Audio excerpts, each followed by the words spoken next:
Latvia say they are in a, quote, hybrid war, as European officials believe that Russia is escalating a campaign against Europe. This comes as Russian drones have flown into Polish and Romanian airspace, with Danish authorities investigating the sighting last week of large drones near several airports. Joining me now is Bloomberg's Piotr Skolimowski.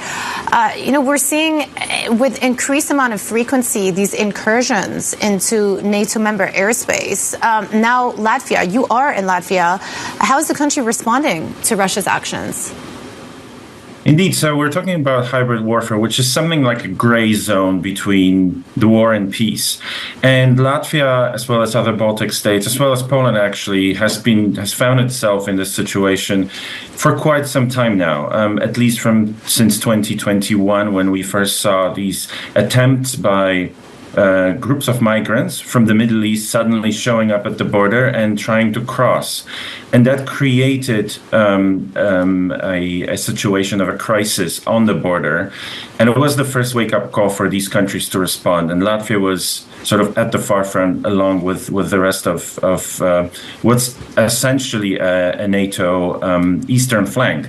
So obviously the first response is always to rise defense spending, and these countries, including Latvia, have been in the forefront of spending. So in case of Latvia, we're probably going to see 5% of GDP spent on defense by the end of next year. We're already seeing this in Poland. Other countries are also going up to that level, which is extraordinary given that some of the countries in NATO are basically spending around 2 and going up to 3.5 over the next decade.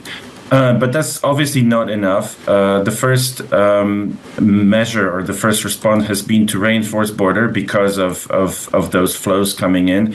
And we've seen those countries responding by building fences, by reinforcing the border, by building bunkers. But, the sense of the threat is always there, makes them, forces them to basically conduct drills to make sure that the population is aware that the threat of a warfare is constantly there, and it may come by stealth, essentially. Yeah. And you talk about the role of the public sector, what governments are doing in terms of committing to further defense spending. But how is the private sector in some of these Baltic states responding? Yeah, so normally, if you think about the private sector elsewhere, obviously there are certain resilience attempts or drills or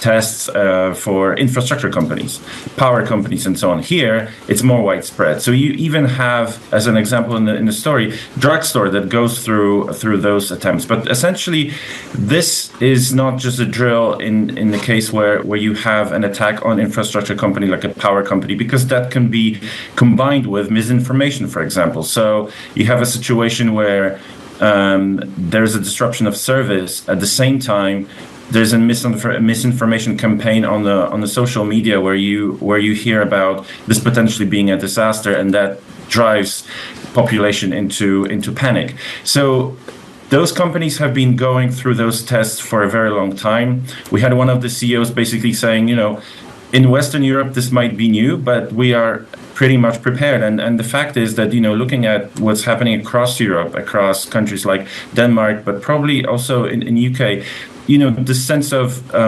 this hybrid warfare, the hybrid threats are going there. And those countries are pretty much very well prepared, and they've gone through those tests for a very long time. So the private sector seems to be more resilient at this point just by experiencing it more or thinking about it more.